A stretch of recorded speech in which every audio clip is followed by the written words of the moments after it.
Shortbox Nation. Welcome to another very special episode of the Shortbox Podcast. This is our Game of Thrones post-episode review, episode 2, of course. I'm your host, Bader Milligan. I've got my man Edmund Danzer on the call.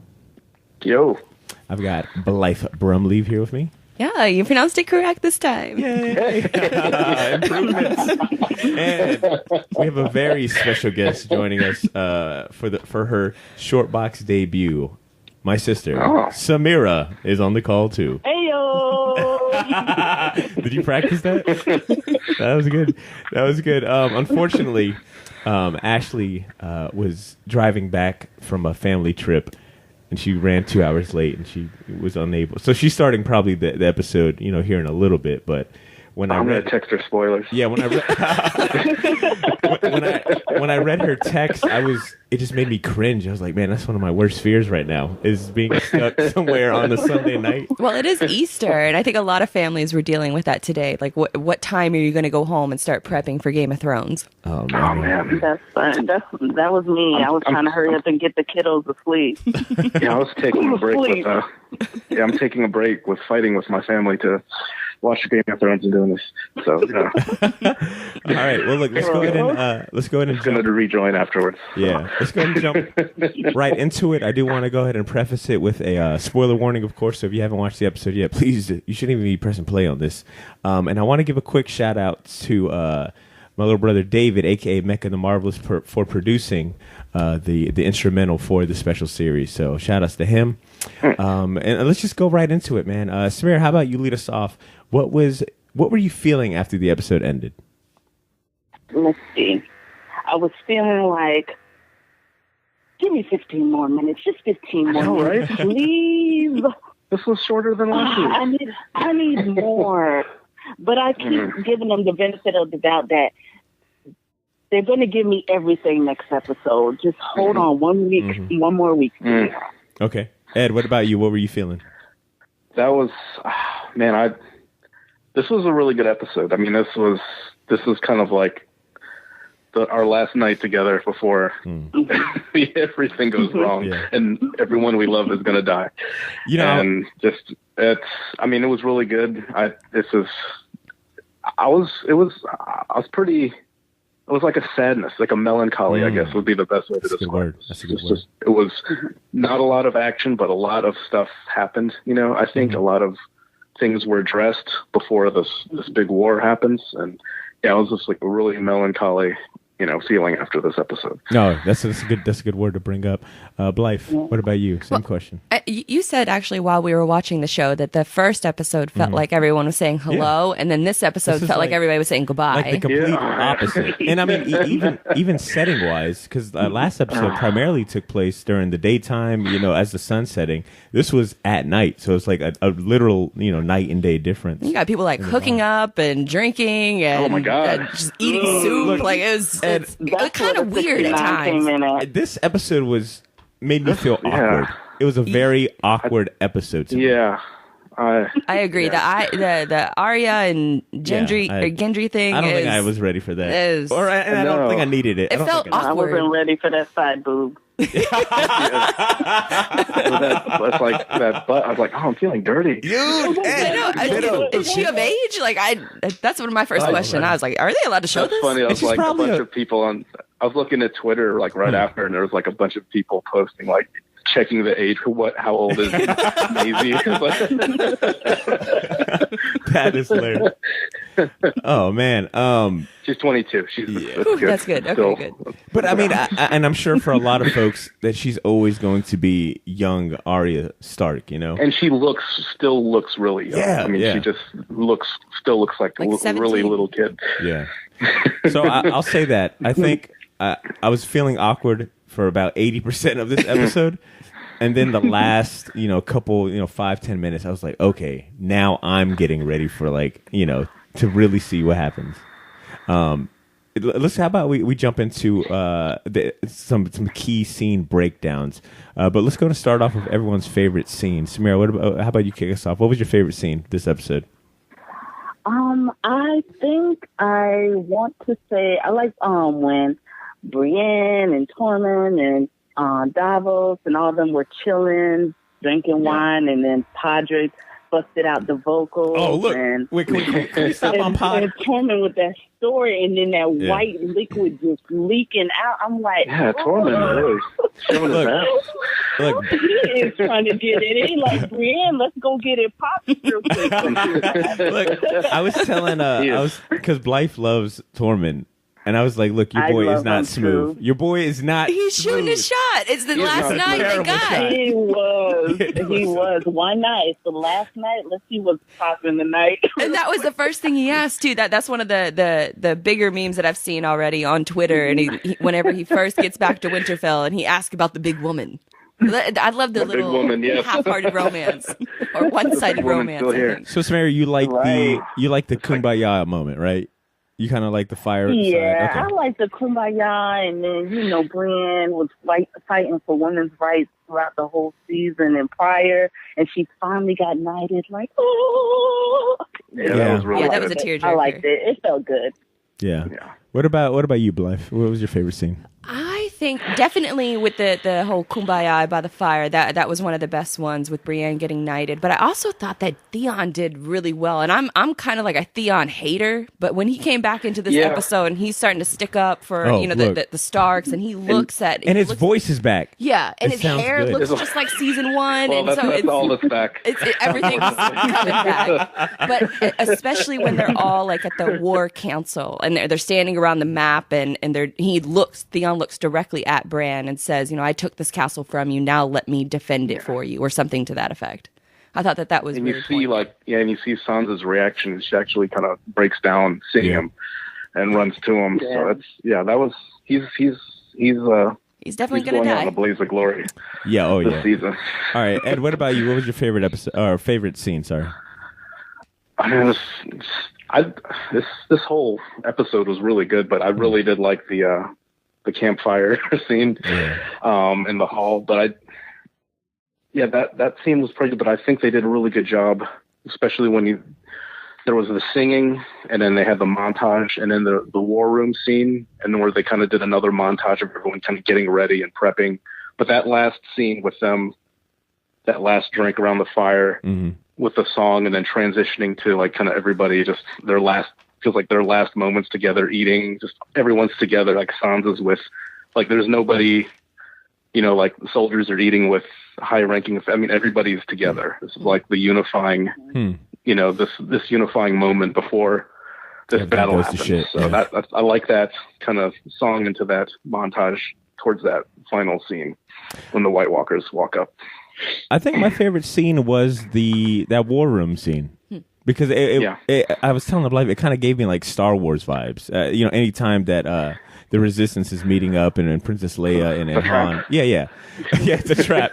But what I specifically liked the most about it was Bran finally kind of stepping out of that creepy ass role he had in the last episode and kind of showing his worth. Like, no, I mean, in a way, we finally got the mission of the Night King. Right. We got that answer of what is the Night King after. So it put Bran in a position. Dragonfire kill him. He's like, we have whatever, I guess. look, Bran is one of the worst fortune tellers ever.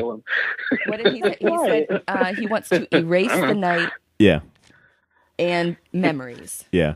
So it was cool to see Bran finally like, okay, this is what, it felt like we got to a point of just explaining a lot, because it seemed that the Night King, he was kind of the biggest question mark. He was like, what is he after? And I thought this was just a good moment, not only just to show strength and kind of like that sense of unity. It was kind of like the Avengers assemble for Game of Thrones, We finally got to see all of them around this really badass map table. And Bran just kind of sticking up and finally coming to the forefront. So I think that's my favorite scene. And him with the Jaime and the way the episode kicks off, he could have told everyone about Jaime pushing him out of the window, but he chose not to. Yeah, that's like. Yeah. Well, he does that barb. He's like, oh, things we do for love. Man, oh yeah. That was some. Yeah, that was so. And kind of now that we kind of talked about our favorite scene, I kind of want to work through the episode from beginning to end. So, Blythe, that was a good point bringing up that the episode starts off, picks up right where the last one like literally left off, and we get to see, Jamie put right on the spot. And Blythe, you had mentioned like just watching Daenerys she was kind of, sorry my pun, but she was a damn dragon. She was a damn dragon. Entitled. That's what I like to call her. She had a couple scenes in this episode, and I'm sure we'll get to it. But that scene in particular, what stood out to me though is Brienne stepping up, defending Jamie, and then Sansa stepping up and saying, "Well, we're going to welcome him here," and Jon, and they're both sort of anti Dany at that point, and they both walk off and leave Dany there. Jon looked at Dany like, "Look, don't get me involved in this." I'm gonna just continue staring straight. Yeah, exactly. And Jamie looked like that kid in school that was absolutely guilty, but he had enough cosigns that the teacher's like, "All right, whatever, you get away this time." But you brought up a good point. But I think we took note of was that wasn't the first time that that Sansa and Dany, that Sansa kind of got the one over on Dany, It's happened. I mean, because Theon shows up and he, true, my grace, and then goes straight to, Sansa and kind of gives her like that warm embrace, and Dany feels some sort of way about it. It's almost like the perception that Sansa is in charge and not Dany. And Dany is sitting here trying to fight for that respect, but she's in the North. You don't fight for that respect, you earn it. Yeah. So Samara, did you have anything to say about that scene? Do you want to chime in on that? Yeah, I was just trying to do my best when watching, like staring at their facial expressions, and I could just see it in Dany's face that fire was boiling within her, like they were trying to go against her, like she didn't have the say so, and I was loving it. Like, come on, Sansa, serve it up. And when they all left, and she's like, I guess I'll leave now. Yeah, they did that. There's a couple scenes where everyone just kind of pieced out and like she's like looks around, like turns her head around and stuff. So yeah, and then Jon looked like he got caught off guard. Like he was just, what? Yeah, he's cool. He's what? He was avoiding her the whole episode. I'm coming. Yeah. I was paying attention. He was on his phone. This episode, it seemed that we got a lot more of Jamie, because I think he ends up interacting with just about everyone and also has like solo moments, because I think the next scene after that is Jamie meeting up with Tyrion. He also meets up he has a moment with Brienne. He has a moment with a few of the characters. With Bran too, he finds him in the Godswoods. Bran too, asking him, why he didn't. So what do you guys think about Tyrion and his future? I mean, this is the second time. I feel like Dany has had this same conversation with Tyrion before. You're supposed to be smarter than this. This is what. Yeah. Sorry doesn't resolve this. It's starting to make me think that I don't know if he's going to betray her or something ends up happening to Tyrion. Do you guys feel the same way? I don't know. I think Jorah kind of stepped in and, like a real G. There's a lot of real G's in this Friend Zone jumped in and kind of like helped out and put in the good word for him. I don't know. It's this whole series. It's complicated because I think she has lost real faith with him, and now with Jorah back in the picture, I don't know. And Varys is always waiting to get ahead in the background. So yeah, it's I feel like they've been downplaying Tyrion for a hot minute now. He just seems to either drop the ball a lot, or I mean, in this episode he was pretty much a slosh. He just drunk the whole time. He hasn't had any scenes that I can recall and lately where it's been like, okay, that's the Tyrion we all fell in love with. That's the Tyrion that's cunning and can make moves. But he's going to be in the crypt because, Daenerys doesn't want him out in the field, even though she could have put him on the, But that's also been the complaint of Tyrion for a few seasons now. Ever since the source material has stopped, his character has sort of taken a nosedive. I think that's sort of the widespread thought. Do you guys think that Cersei is pregnant or not? I know Jaime and Tyrion had that conversation, and Jaime kind of reassured him, no, she lies a lot, but she's not lying about that. I know that I think, I'm sure that you guys had seen it too, where it's like, well, why did Cersei, drink wine, back in episode 1, but she declined, to have a drink with Tyrion last season. Do they know about drinking wine while you're pregnant? Yeah, I was thinking about that too. and that might be like minor nitpicks, but. Well, she did decline it during the meeting with Tyrion in I think it was the last episode of season 7. So she did decline it because she was pregnant, but who knows if she was using it as manipulation, because she said, I think it was season 1 or 2, that the woman's best weapon is between her legs. So if she's using that with Jaime, she's probably using that with Euron too, and probably Tyrion, and manipulating them in a variety of ways. Yeah, that's true. If I had to guess, I would say it was just to play both of those guys, but I don't know, or all three of these guys. Well, we didn't get to see any Cersei. We didn't get to see anything happening in King's Landing. So I'm wondering, because I don't foresee them, showing us anything in the next season. It seems like, next episode. It seems like next episode is going to be like all-out battle that we've been waiting for. The longest battle in cinematic history. So I wonder, when are we exactly going to... I wonder if we're going to be able to see Cersei's plan come to fruition, which was wait until the North ends up fighting with the army of the dead. Whoever comes out alive, then we go up and we just take it. So I wonder if we get to see that plan come to fruition. I don't know that the Lannister... I think it was when one of the episodes that they said that the Lannister army has never gone that far up north. So the north is too large, Cersei has said in the past. You can't hold it for very long. And I'm kind of jumping around. How much of her army does she have left outside of the Golden Company? Yeah. Because that place looked pretty empty last episode. Wait till we get. I'm gonna save it. Wait till we get to our theories thing. I think I got something. One of the first awkward scenes that I made to make sure a note of was, why the hell did they literally have to have Gendry all steamy and hot? Why not? Like, what? Well, it's like there's too many on the nose moments. I don't know, man. It's just like I didn't like the romance between. I think they kind of were leading to it, and that was kind of cool. But they just really jumped right into it. It felt like no chemistry whatsoever. Absolutely, it was awkward. Yeah. Look, I thought. Well, yeah. One of those scenes, about those little. I started to jump away from that, but what about those little racist kids?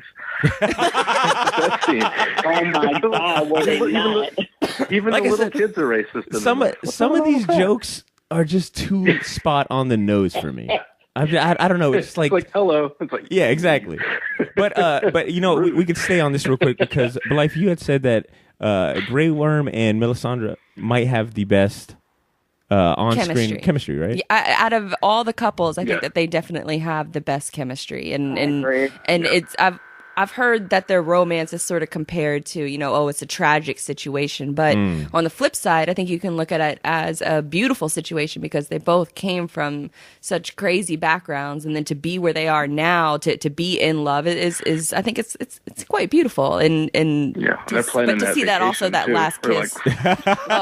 We're going back to the island. We're not dealing with this whole bullshit. Yeah. And he's bringing an army? To protect her. That's what I'm saying. Grey Worm. Mm-hmm. Tormund needs to learn from Grey Worm, all right? Because that's a lot of people need to learn. Yeah, from you know who we could all learn from, and maybe me and Ed specifically. But my man Podrick came back grown. He got the locks. Listen, he's got the women voice. have been known about Podrick.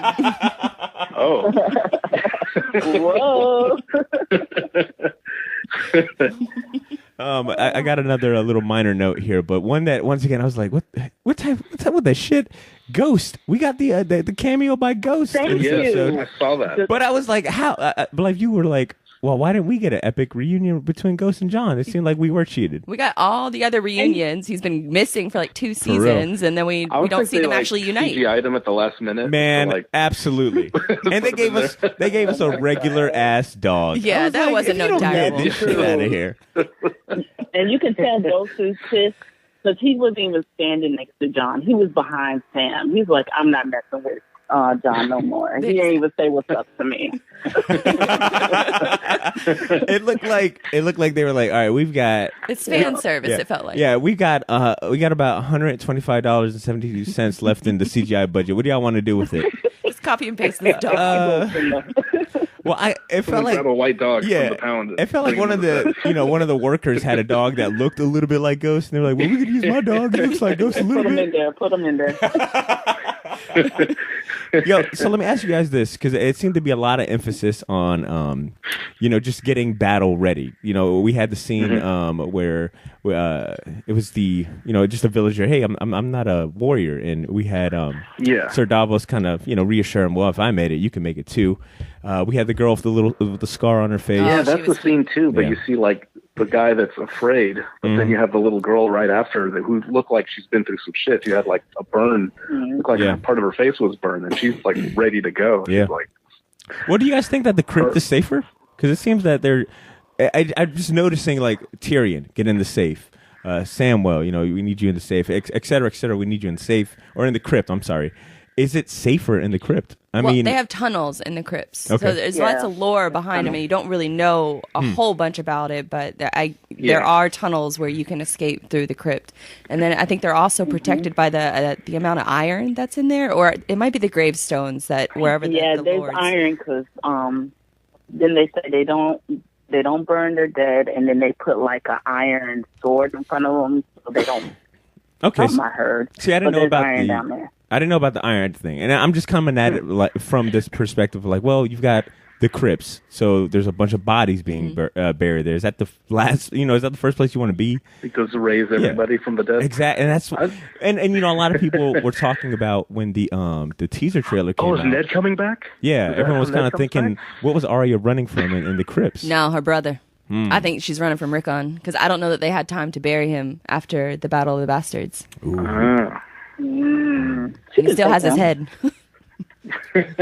What else do we got on our notes here? Was there any other scenes for you guys that you guys want to kind of highlight? The Dany and Sansa scene, I thought was really good, really, really well done until she made the short joke. Yeah. That's what I'm saying. It's like they're either doing just random jokes with really weird timing or just too spot on the nose. Because you're right. I was like, oh, damn.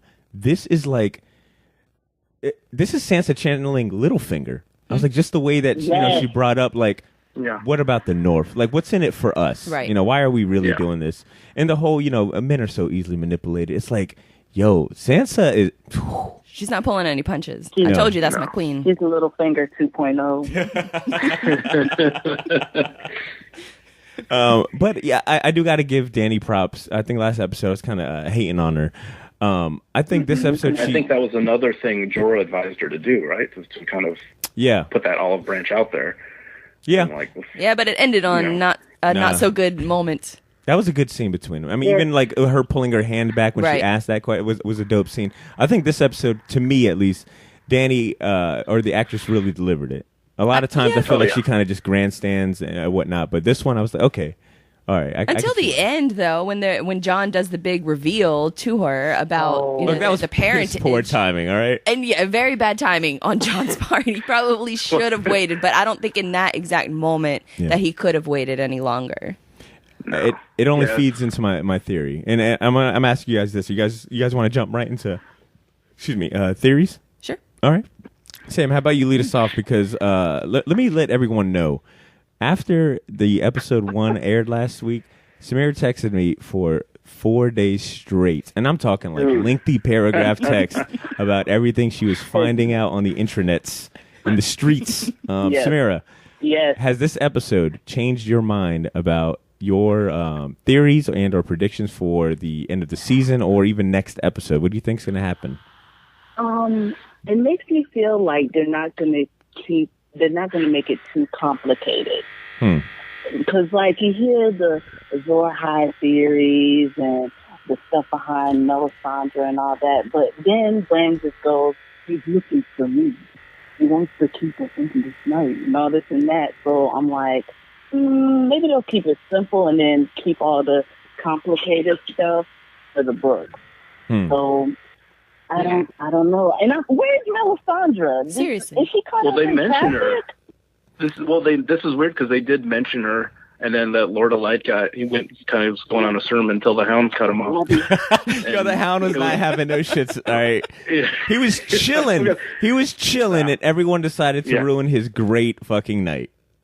Yeah, so I know, I'm drinking up all his liquor. But they didn't mention her last episode, right? And she's kind of been out of the picture. But then we have Arya referencing her, and then you have the Lord of Light, kind of spiel. So that's kind of, I think that's a hint of her involvement. I'm not sure what she's going to do, but she's definitely, I think, going to be a part of this. She's taking a really long damn bubble bath. All right, that's what she's doing. She's going to one of those weird demon baby ghost things blowing up. I don't know. Life, what about you? Has this episode impacted an army of them.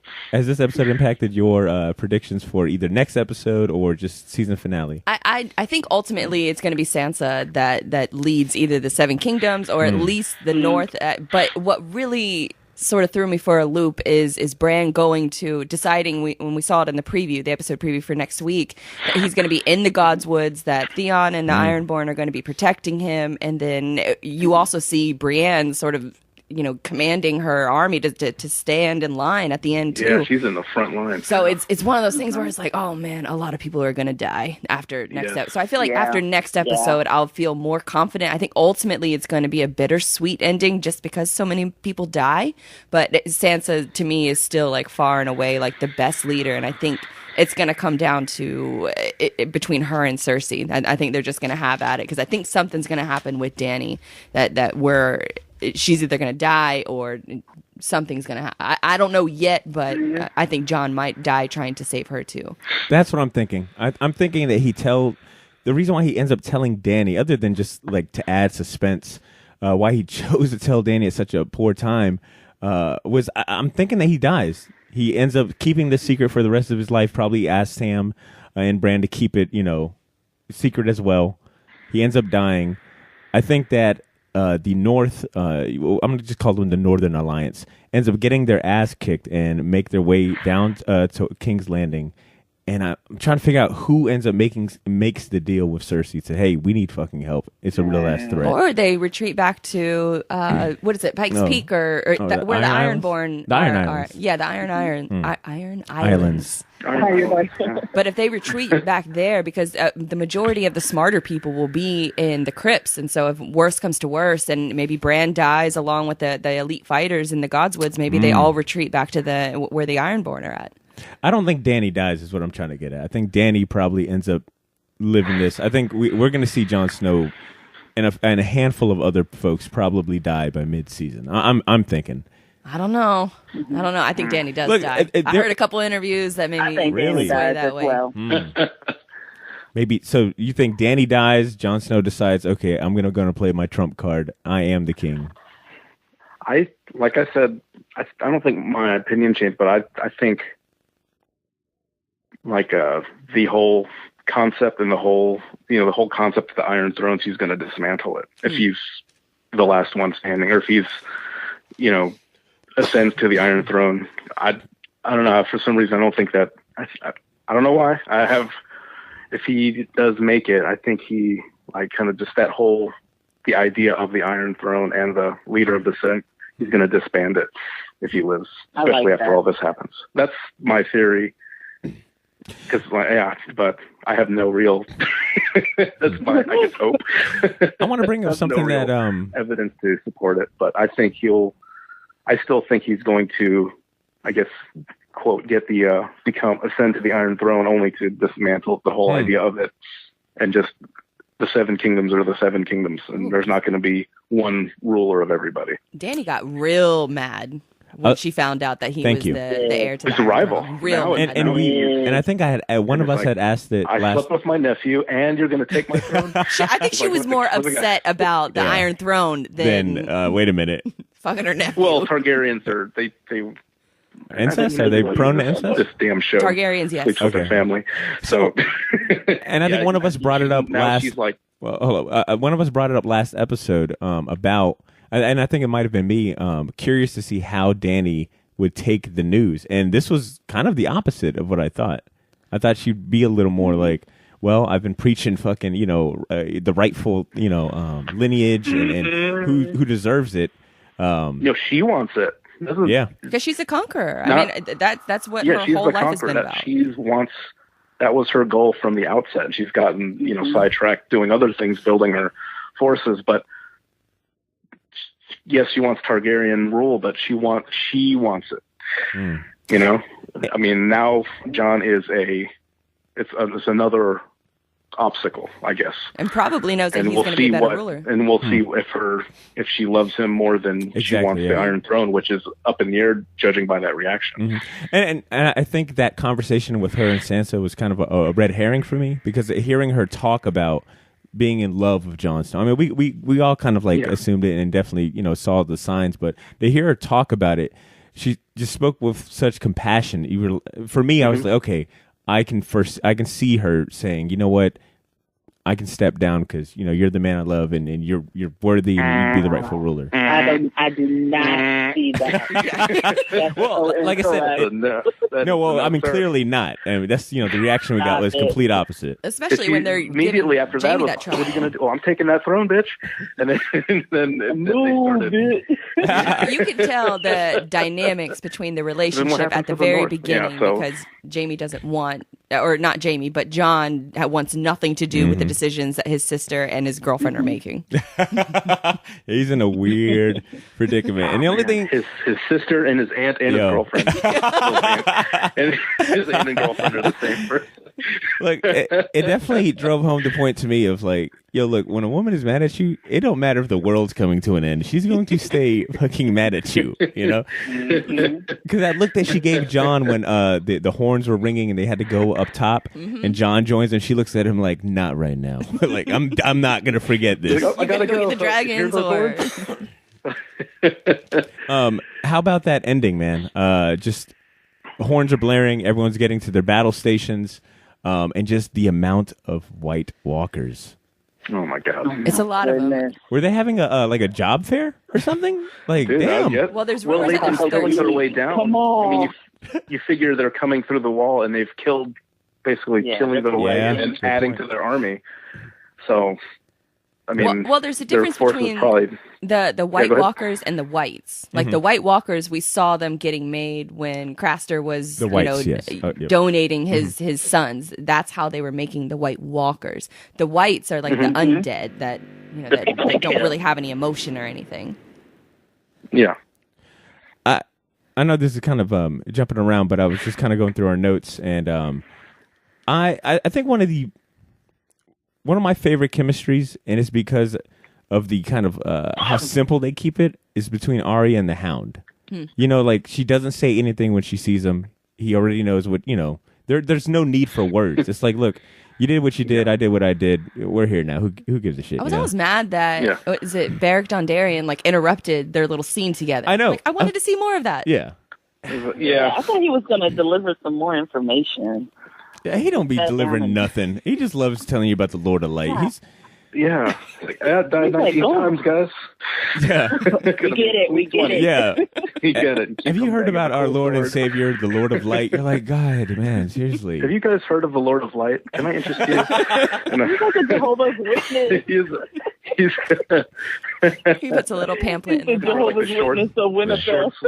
short sleeve dress shirt, the eye patch on. And another duo that does it really well is and it really kind of drove home with this episode is between Jaime and Brienne. That scene where he knights her. I mean, it's very simple words, but it's like more about the action. It was kind of cool watching how like slow and very meticulous he went ahead and knighted her, and to see Brienne who it's so dope that she's a commander, and I think they said it in the after into the episode little documentary thing that she has probably done more knightly things than anyone else in this show, and it wasn't until I heard Tyrion referred to Sir Brienne, or should I say Lady Brienne, and it didn't click to me like, oh damn, she hasn't been a knight this whole time. Well, that's I didn't. Come on, I Sansa? didn't realize that either. I thought that was your main chick. Sansa, what's going on? Well, didn't he say only Tormund's a king or a knight can knight somebody? So Sansa really can't. I don't think. I don't know how this works. I'll knight you. I'll knight you over. He wants to knight over.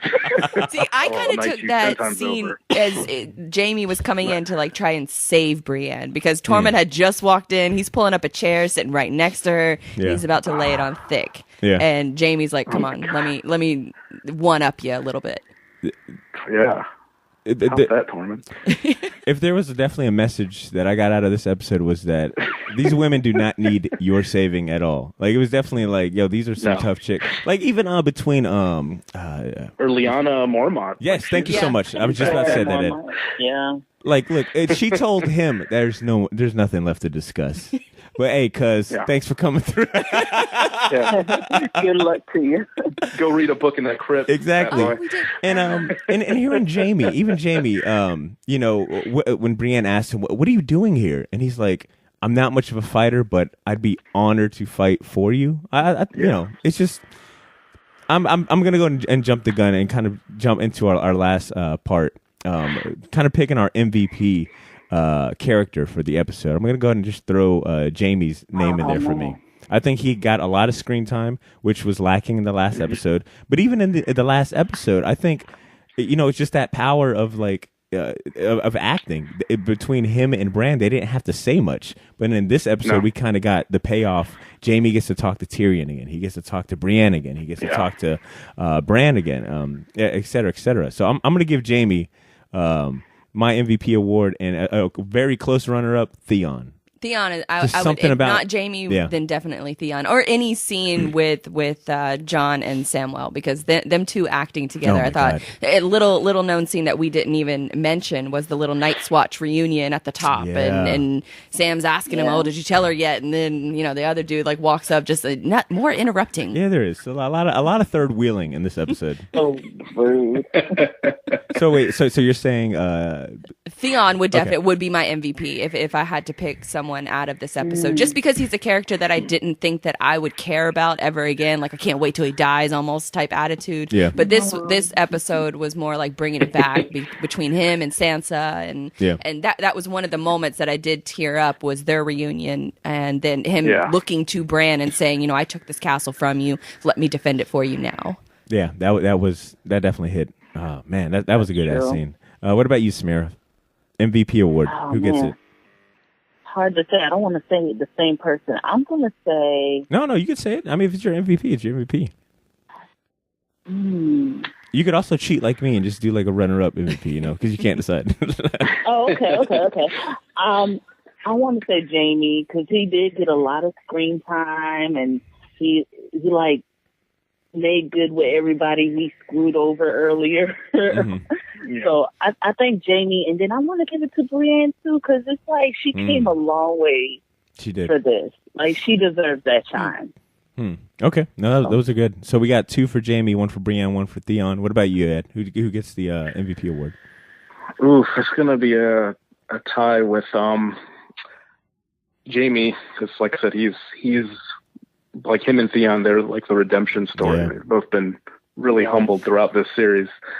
But I think Sansa was very strong in this episode. I loved all her scenes. She's showed why she's, you know, the Lady of the North. She's in charge. I thought her scenes were strong, and she showed a lot more, you know, just from an acting standpoint, just a lot of range, you know, because she's pretty much straight-faced the whole, like, last episode. But this one, she showed some emotion. She had a good interaction with Dany, and then when Theon comes in, you get to see a wider range of her as a character. But like I said, Jamie, between surviving that trial, you know, addressing everybody, reconnecting with everybody, knighting, I mean, that was a strong episode for him. I kind of gets, I think, even because that guy was not a good guy for a long time. Oh yeah. You know, so this I think, even people who don't like that character, I think you kind of have to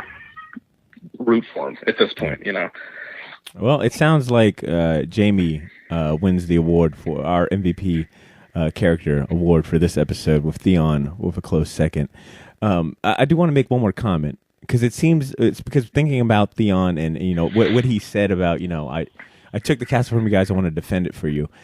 A lot of these pairings and interactions that we got, it felt like more like payoff, or if not the immediate payoff, I'm thinking like a lot of people want to see. You were mentioning Blythe, Arya, and Gendry finally hook up. That was a awkward payoff to me, but still a payoff for some. I wanted it to be a payoff, but it was just so awkward. But I'm thinking for some of these folks that they're setting up the payoff, like Theon. I think we're going to get the payoff of his character redemption. So I think he dies, and I'm thinking a lot of folks that got a similar treatment, sort of like Jaime. I think they're going to die. Yeah, it's just the way they're setting it up. It feels like the payoff's going to have to end in death. Yeah, for a lot of these guys.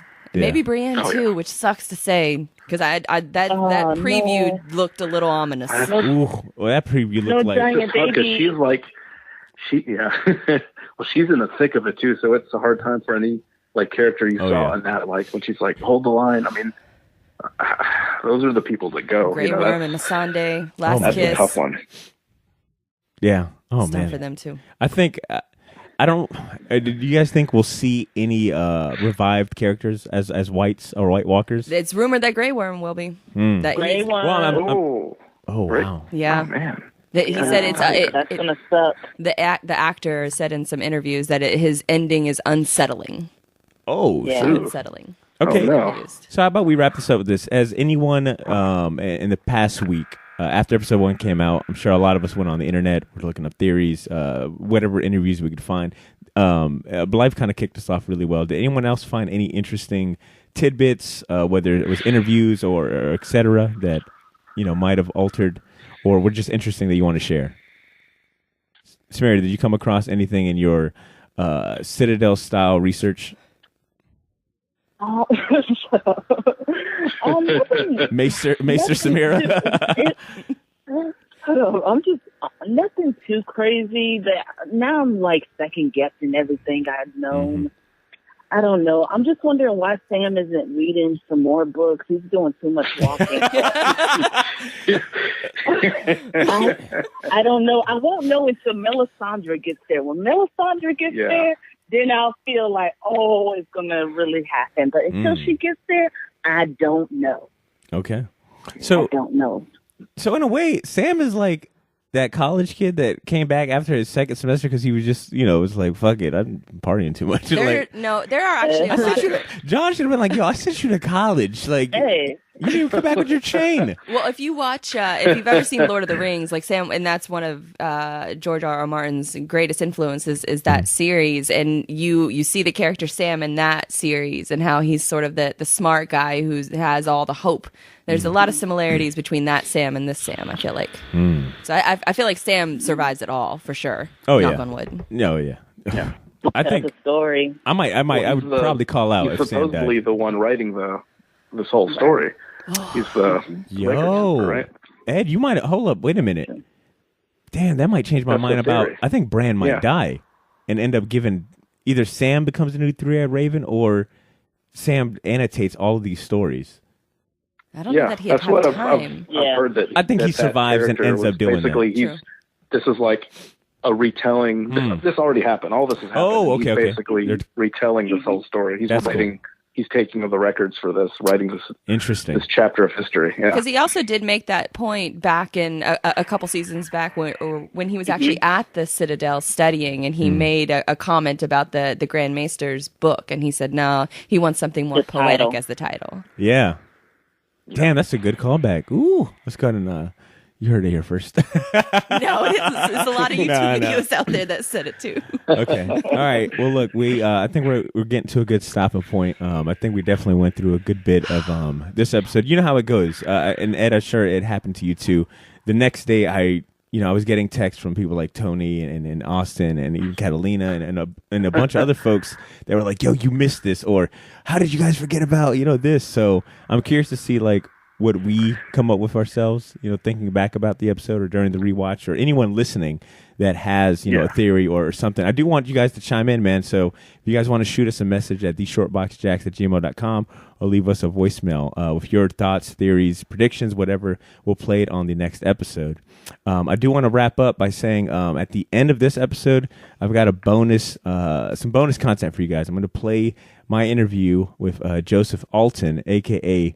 Pip from Night's Watch. I got to meet him at Collective Con do a quick little thank you, a little quick interview. And I figured, because they mentioned him in this episode, when John, Sam, and I always forget the other dude's name. I forget his name too. The guy with the long hair. But anyway, they bring up, long hair dude. Yeah, they bring up Pip, so I figured, it'd be appropriate. So you'll hear the interview at the end of this episode.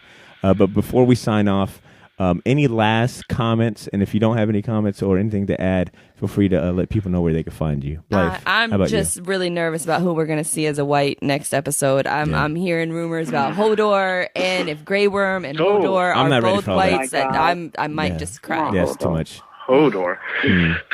And where can people find you, Blythe? People can find me on a variety of social media channels at Blythebrum, BlytheBrum. All right, thank you. Samira, what about you? Last questions, comments, and if you want to do any plugs. Oh my goodness. I'm just ready for next episode. I'm ready to cry. I'm ready to have all these emotions. I'm just ready. I'm ready to go on YouTube tomorrow and look up everyone's thoughts. I'm just ready. And I'm just a regular girl, so no need for no plugs. All right. What about you, Ed? Just Edbot 5000. Any last comments?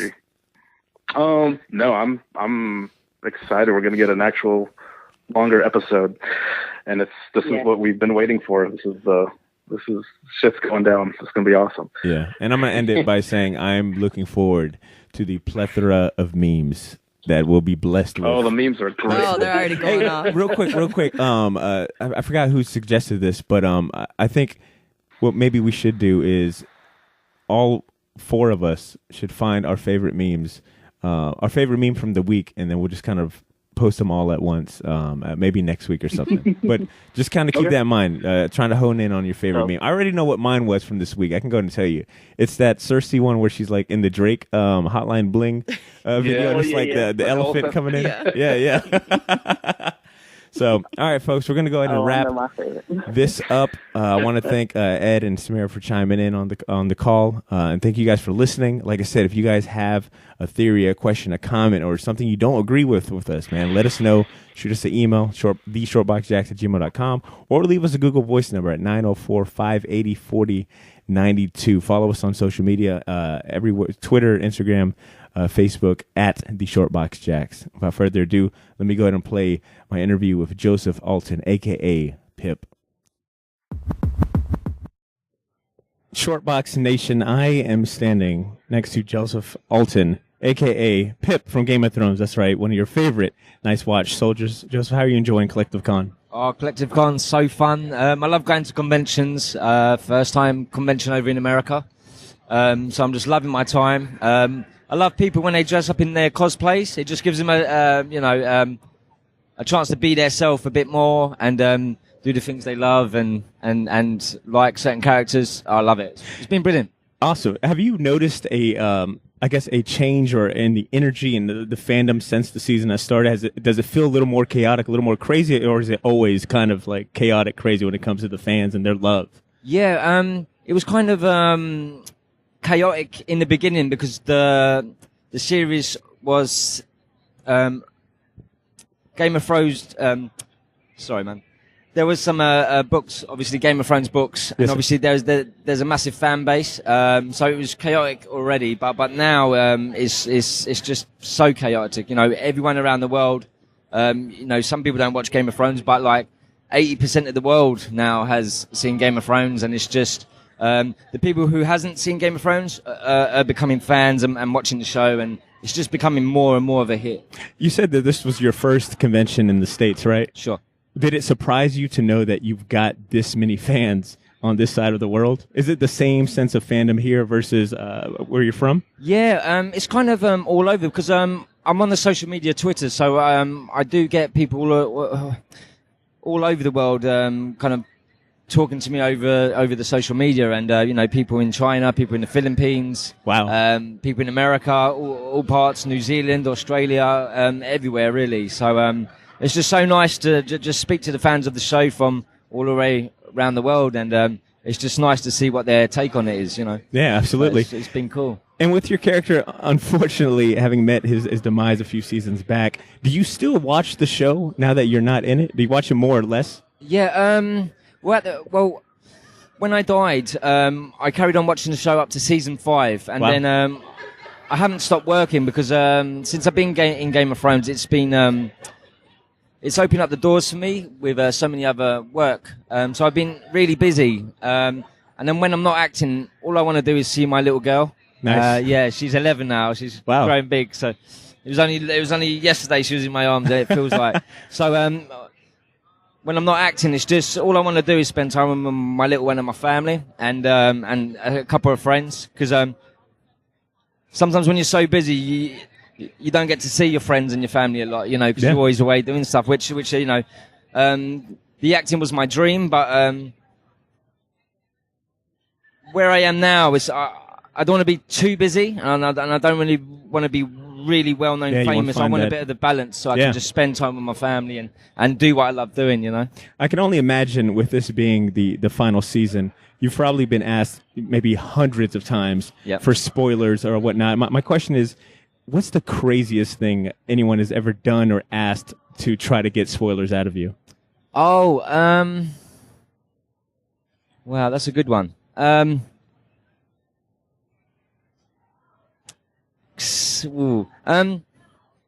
can only imagine fans pleading and begging, you know, for even the slightest thing. That's all it is, really. It's just pleading. Please tell me what happens. I died 8 years ago in the show, so it was a thing where, you know, we get our names across the scripts even 8 years ago. So if I lose the script, I get sued. I'm in trouble, because the story's out there now. Or so you know, you never take your script out, you know, or you make sure you don't forget your bag on the train.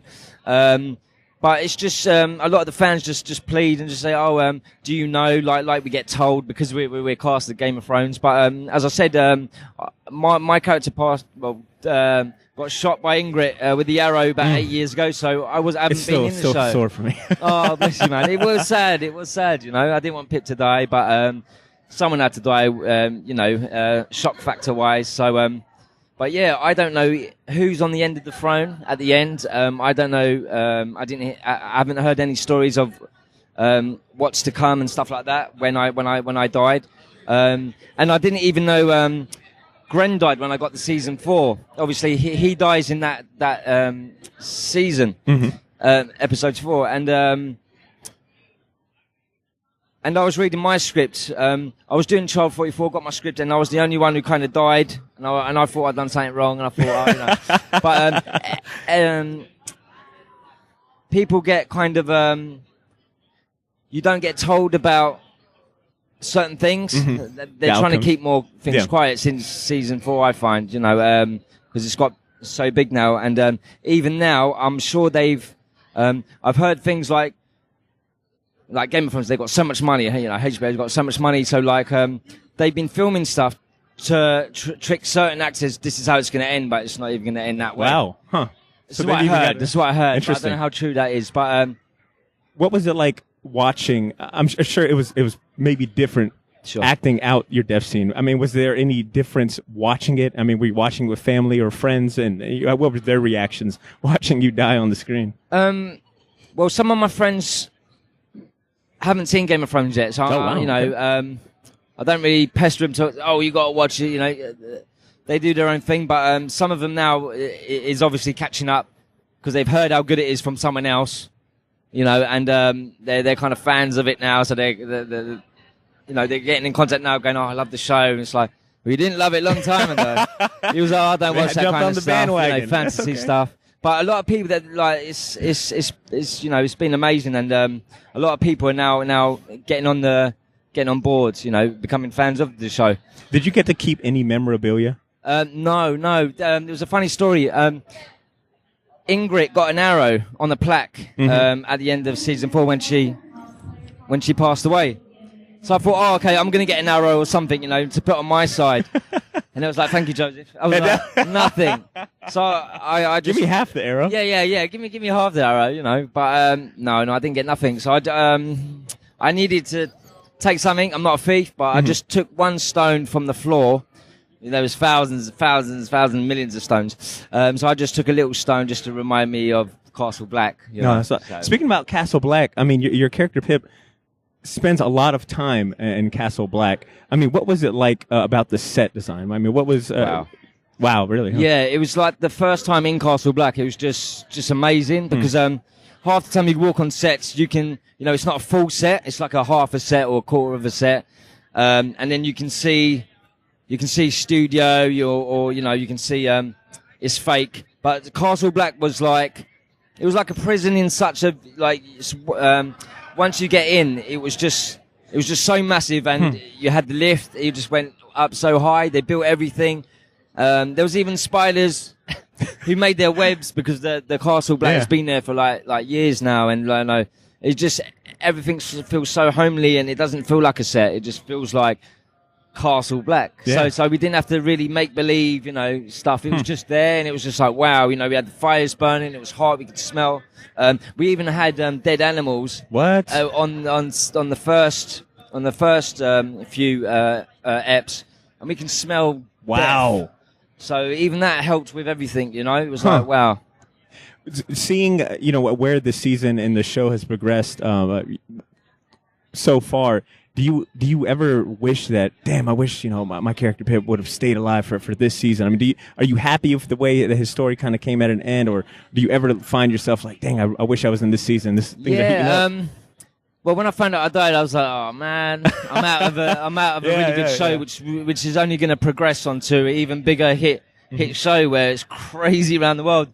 And even now, with the Night King is in the latest episodes, and the fandom for the new characters now are really big, and still the old characters like myself. I get a lot of fans want to chat and ask me why did Pip die. They were sad that Pip died, but I was happy that my character, after I found out I was dead, I was like, okay, cool. I came to terms with it, and I was like, I can't wait to film my death scene. And if I didn't die in it, I wouldn't be able to do all the other brilliant jobs if I was still in Game of Thrones. So it's opened up a lot of doors for me. And there's one project I can't say, but if I was still doing this, I wouldn't be able to do that. Wow, okay. And that is more epic than Game of Thrones. Wow. Yeah. It's setting the bar really high. Yeah. But still, Game of Thrones is epic. But you know what I mean? It's been around for a long time, this other one. Is there something that, speaking about the projects that you were able to do or working on now after Game of Thrones, is there something about the character of Pip or something you learned from shooting Game of Thrones that you've carried into these other projects?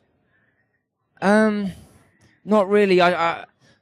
When I do the characters, I try to change the characters up instead of just being myself. Yeah. Some actors just be their self, but they're different characters, and just, follow the stories and stuff. And then you get some actors just like, wow, I didn't even know that was the guy from that show. Yeah. And, so it's nice just playing different characters. And when I watch them back, I don't see myself. I see a different character. Awesome. So that's cool. Joseph, I want to thank you so much for your time. Is there places, Twitter or social media that people can go to follow you? And do you have any projects that you're working on that you can talk about or plug? Sure. You can catch me on Twitter. That's the only social media I'm on at the minute. I was on Instagram, but I'm not on Instagram anymore. So you can catch me on Twitter. My Twitter handle is @Josef Altin. It's JOSEFALTIN. And the latest projects I can talk about is Chernobyl, which is coming out soon on cinema. That was brilliant. A real true life story. Really depressing as well. But really good. Top Boy 3, which is coming out, which Drake has funded most of it, along with Netflix. So that's coming out. And the other one I can't talk about really. Okay. Yeah. We'll look forward to it, man. Well, everyone check out Josef Altin on Twitter and social media. Joseph, thank you so much. Enjoy the rest of your Collective Con weekend. Thank you.